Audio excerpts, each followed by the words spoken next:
Student, आज के इस वीडियो में हम लोग रेस्पिरेशन को देखेंगे। तो आप सबों का इस चैनल बायोट्यूट पर स्वागत है। वीडियो को लाइक करें, चैनल को सब्सक्राइब करें एंड शेयर जरूर करें। तो आइए हम लोग देखते हैं कि रेस्पिरेशन, ये रेस्पिरेशन क्या होता है।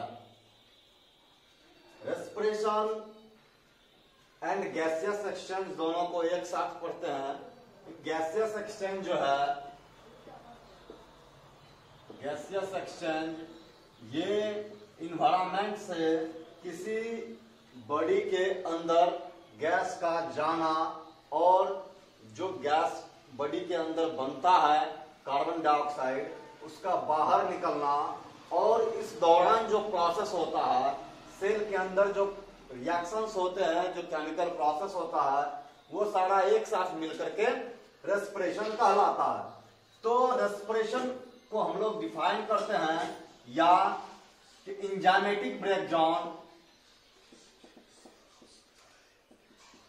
Enzymatic breakdown of food called respiration. Food के एंजाइमेटिक ब्रेकडाउन को रेस्पिरेशन कहते हैं। या फिर हम लोग कह सकते हैं कि ट्रांसफर ऑफ ऑक्सीजन, ट्रांसफर या exchange of oxygen rich air, oxygen rich air and carbon dioxide rich air, and carbon dioxide rich air between body and environment। ये ट्रांसफर जो होता है ये, और इस दौरान क्या होता है, during glucose breaks to form energy. तो ये प्रोसेस होता है रेस्पिरेशन में कि ग्लूकोज टूटता है और एनर्जी का निर्माण होता है। तो ऑक्सीजन रिच एयर शरीर के अंदर जाता है और कार्बन डाइऑक्साइड रिच एयर जो है शरीर से बाहर निकलता है। तो वो प्रोसेस रेस्पिरेशन कहलाता है। रेस्पिरेशन एक एनाबॉलिक प्रोसेस है। रेस्पिरेशन एनाबॉलिक प्रोसेस है।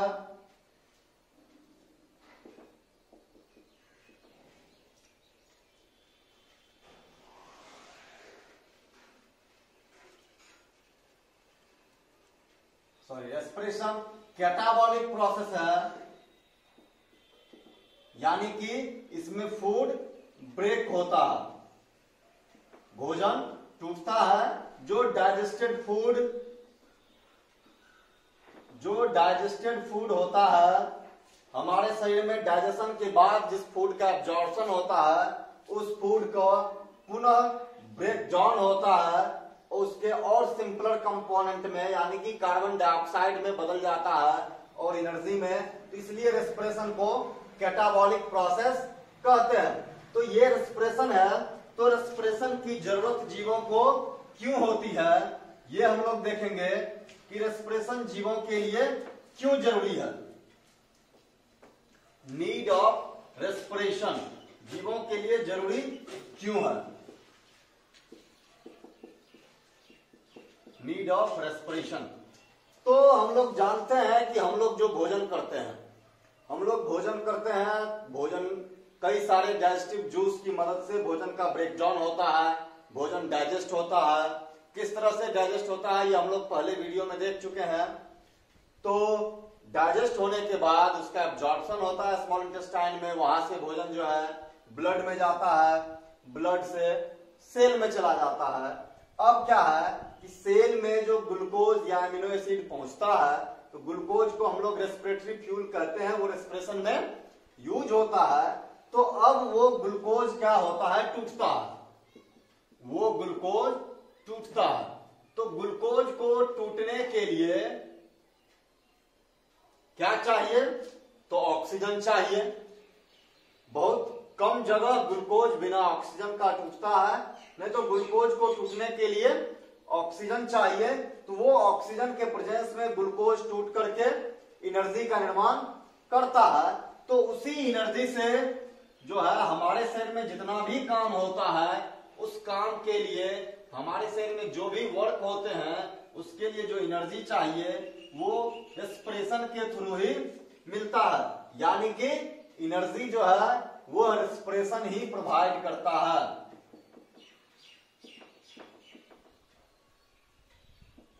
यानी कि रेस्पिरेशन में चूंकि ग्लूकोज ऑक्सीजन से कंबाइन करता है, और हम लोग जानते हैं कि कोई भी चीज जब जलता है तो वो ऑक्सीजन के प्रेजेंस में ही जलता है, ऑक्सीजन से कंबाइन करता है। यानी कि कंबसन जो होता है वह ऑक्सीजन के साथ कॉम्बिनेशन ही होता है। तो एक तरह से हम कह सकते हैं कि रेस्पिरेशन जो है एक कंबसन रिएक्शन है, एक कंबसन रिएक्शन है। तो कंबसन रिएक्शन है, लेकिन जनरल कंबसन रिएक्शन से क्या होता है कि थोड़ा अलग होता है। रेस्पिरेशन जनरल कंबसन रिएक्शन से थोड़ा अलग होता है। तो अलग क्या होता है वो हम लोग देख लेंगे कि रेस्पिरेशन और कंबसन में क्या अंतर है। तो रेस्पिरेशन जो है ये process inside the cell, cell के अंदर होता है, और ये नॉट सेलुलर, ये सेलुलर नहीं होता है, यानी कि सेल में नहीं होता है, सेल के बाहर यानी कि एक्सटर्नल मीडियम में कहीं होता है। जबकि रेस्पिरेशन सेल के अंदर होता है। इसमें क्या होता है कि कंट्रोल्ड बाय एंजाइम, रेस्पिरेशन को एंजाइम कंट्रोल करता है, जबकि इसमें कोई एंजाइम इन्वॉल्व नहीं रहता है।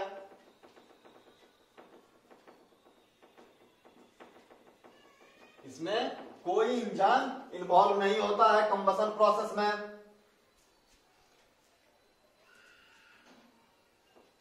रेस्पिरेशन में स्टेप बाय स्टेप एनर्जी बनता है, स्टेप बाय स्टेप, जबकि इसमें सडनली एनर्जी बनता है, अचानक से काफी ज्यादा मात्रा में एनर्जी निकलता है। इसमें जो एनर्जी का रिलीज होता है वो फिक्स होता है कि अमाउंट ऑफ एनर्जी जो निकलेगा वो फिक्स है। अमाउंट ऑफ रिलीजिंग एनर्जी वो फिक्स होता है, जबकि इसमें फिक्स नहीं होता है कि कितना एनर्जी निकलेगा। इस प्रोसेस में फिक्स नहीं है कि कंबसन में कितना एनर्जी निकलेगा, तो वो ये अंतर है। उसके बाद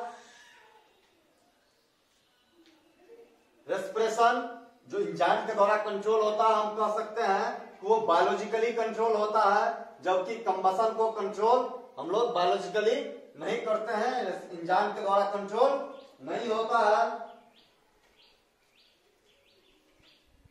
रेस्पिरेशन के दौरान लाइट प्रोड्यूस नहीं होता है, इसमें लाइट प्रोड्यूस नहीं होता है, जबकि कंबसन में लाइट में प्रोड्यूस, इसमें लाइट प्रोड्यूस होता है। तो ये एक जनरल डिफरेंस है जो रेस्पिरेशन और कंबसन में होता है कि क्या होता है। तो रेस्पिरेशन सेल के अंदर होता है, जबकि कंबसन सेल के बाहर यानी कि एक्सटर्नल मीडियम में। रेस्पिरेशन में लाइट का प्रोडक्शन नहीं होता है, कंबसन में लाइट बन सकता है, काफी ज्यादा मात्रा में एनर्जी बनता है कंबसन में। रेस्पिरेशन में ये टेम्परेचर पर निर्भर करता है, जबकि यानी कि टेम्परेचर का जो इंक्रीज है वो बहुत कम होता है।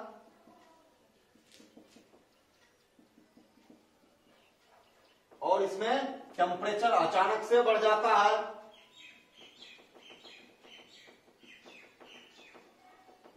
हाई काफी ज्यादा टेम्परेचर बढ़ जाता है, यानी कि इसमें जो टेम्परेचर बढ़ता है वो कंट्रोल्ड होता है, उसमें जो टेम्परेचर बढ़ता है कंबसन में वह काफी तेजी से और काफी ज्यादा मात्रा में, काफी हाई लेवल तक टेम्परेचर बढ़ जाता है।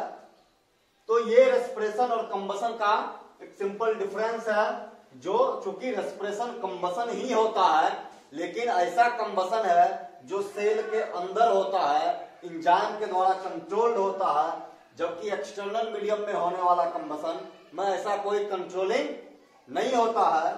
तो एक चीज और आता है कि रेस्पिरेशन में जो सबस्ट्रेट यूज होता है वो फोटोसिंथेसिस का एंड प्रोडक्ट होता है।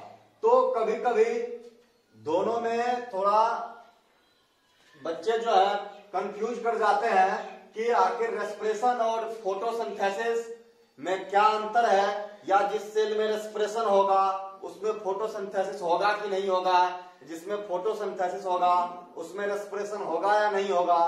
तो ये दोनों में बेसिक डिफरेंस है, वो हम लोग देखेंगे कि फोटोसिंथेसिस और रेस्पिरेशन में क्या डिफरेंस है, उसको हम लोग देखेंगे कि दोनों प्रोसेस में क्या डिफरेंस है। तो फोटोसिंथेसिस जो है ये एनाबॉलिक प्रोसेस होता है, जबकि रेस्पिरेशन कैटाबॉलिक प्रोसेस होता है। क्यों होता है? क्योंकि फोटोसिंथेसिस में ग्लूकोज का निर्माण होता है, जबकि रेस्पिरेशन में ग्लूकोज का ब्रेकडाउन होता है, इसलिए रेस्पिरेशन को कैटाबॉलिक प्रोसेस जबकि फोटोसिंथेसिस को एनाबॉलिक प्रोसेस कहते हैं। यह उसी सेल में होगा जिसमें क्लोरोप्लास्ट होगा। जिस सेल में क्लोरोप्लास्ट होगा उसी सेल में फोटोसिंथेसिस होगा, जबकि रेस्पिरेशन सभी तरह के सेल में होते हैं। रेस्पिरेशन सभी तरह के सेल्स में पाए जाते हैं, जबकि फोटोसिंथेसिस केवल उसी सेल में होगा जिसमें क्लोरोप्लास्ट पाया जाएगा। फोटोसिंथेसिस के कारण वेट गेन होता है, जबकि रेस्पिरेशन के कारण वेट लॉस होता है। अब क्यों होता है ऐसा? चूंकि फोटोसिंथेसिस में ग्लूकोज का निर्माण होता है, तो उस कारण से जो बायोलॉजिकल मैटर है, जो सब्सटेंस है वो बनता है, जबकि रेस्पिरेशन में जो फूड है वो टूटता है। इसीलिए कहते हैं कि रेस्पिरेशन में वेट लॉस होता है, जबकि फोटोसिंथेसिस में वेट गेन होता है। इसका जो सबस्ट्रेट है, सबस्ट्रेट यानी कि जो चीज रिएक्शन में भाग लेता है, जिससे वो चीज शुरू होता है, वो सबस्ट्रेट है। तो जो फोटोसिंथेसिस का सबस्ट्रेट है वो क्या है? CO2 और H2O, जबकि इसका सबस्ट्रेट जो है वो ग्लूकोज है और ऑक्सीजन है। तो दोनों के सबस्ट्रेट में भी अंतर है। दोनों का एंड प्रोडक्ट जो है, इसका एंड प्रोडक्ट ग्लूकोज है और ऑक्सीजन है, जबकि इसका एंड प्रोडक्ट CO2 और H2O है। यही चीज कंफ्यूज करता है। इसका सबस्ट्रेट इसका एंड प्रोडक्ट होता है और इसका एंड प्रोडक्ट उसका सबस्ट्रेट होता है। तो ये चीजें होती है जो फोटोसिंथेसिस और रेस्पिरेशन में होता है। तो ये फोटोसिंथेसिस और रेस्पिरेशन है जो जीवों में होता है। तो सबसे बड़ा चीज है, फोटोसिंथेसिस केवल उसी सेल में होगा जिस सेल में क्लोरोप्लास्ट होगा, जबकि रेस्पिरेशन हर एक सेल में होगा। और रेस्पिरेशन जितना भी जीव है पृथ्वी पर सभी जीव करते हैं, जबकि फोटोसिंथेसिस केवल उसी जीव में होगा जिसमें क्लोरोप्लास्ट पाया जाता है। जैसे कि ग्रीन प्लांट्स, कुछ साइनोबैक्टीरिया, कुछ बैक्टीरिया होते हैं जो फोटोसिंथेसिस करते हैं, जबकि रेस्पिरेशन की क्रिया हर एक जीवों में होती है, क्योंकि विदाउट रेस्पिरेशन एनर्जी का निर्माण नहीं होगा और विदाउट एनर्जी कोई भी जीव सर्वाइव नहीं करेगा। तो ये फोटोसिंथेसिस और रेस्पिरेशन में डिफरेंस है। नेक्स्ट वीडियो में हम लोग देखेंगे कि टाइप्स ऑफ रेस्पिरेशन, रेस्पिरेशन कितने तरह के होते हैं। डायरेक्ट रेस्पिरेशन होता है, इनडायरेक्ट रेस्पिरेशन होता है, एरोबिक रेस्पिरेशन होता है, एनएरोबिक रेस्पिरेशन होता है, इंटरनल एक्सटर्नल रेस्पिरेशन होते हैं। तो कई सारे तरह के रेस्पिरेशन होते हैं। तो ये हम लोग अगले वीडियो में देखेंगे, और तो नेक्स्ट वीडियो भी जरूर देखें। Thank you.